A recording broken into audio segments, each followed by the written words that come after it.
What's your secret desire? So often when women come to us for coaching, they come to us saying, I really need to get a new job, or I really need to get fit and lose some weight, or I really need to find a loving, fulfilling relationship.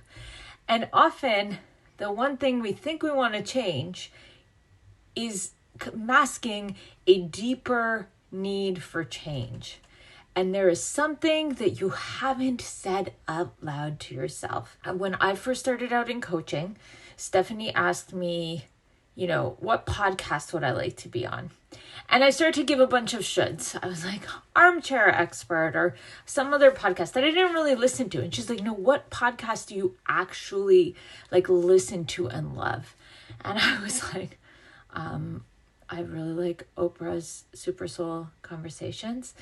And immediately my thought was like, oh, but I couldn't be on Super Soul Conversations. Who am I to be on Super Soul Conversations? And that inner critic immediately kicked in. The way to flip that is to say, okay, if I actually wanted to be on Super Soul Conversations, if I actually wanted to sit across from Oprah, what would I need to do to get there? Who would I need to be? And what decisions would that person who sits across from Oprah need to make? What habit changes would they have to build the life that gets them to sit in front of Oprah?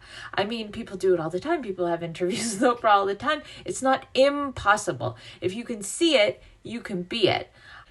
If I want to be on Oprah, what do I have to do? Well, I probably have to write a book, which is a secret, not so secret, a lifelong dream of mine.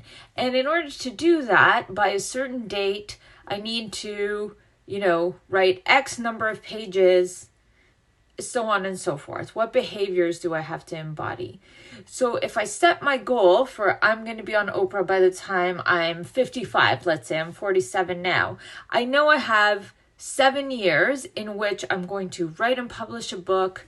I'm going to do the promotion for that book. I'm probably going to learn to have a public speaking career, which is not something I'm totally comfortable with yet.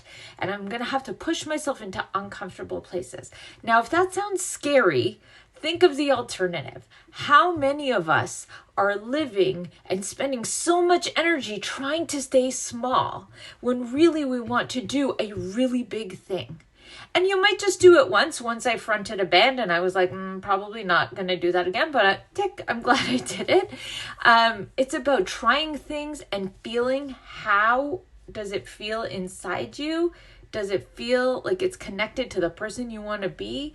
And just constantly every day checking in with that vision for your life of the place you want to go, of that big secret dream you're not admitting to yourself, and figuring out what steps you have to take to get there.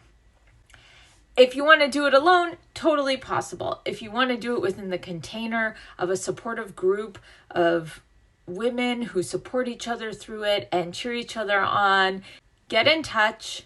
Kickstartology starts new sessions all the time. We're starting a fresh one on Monday. Book an exploration call to talk to Stephanie or myself, and let's get chatting and see what could be different for you in 6 months. How much closer to your big dream could you get? How can we help you say your big dream out loud?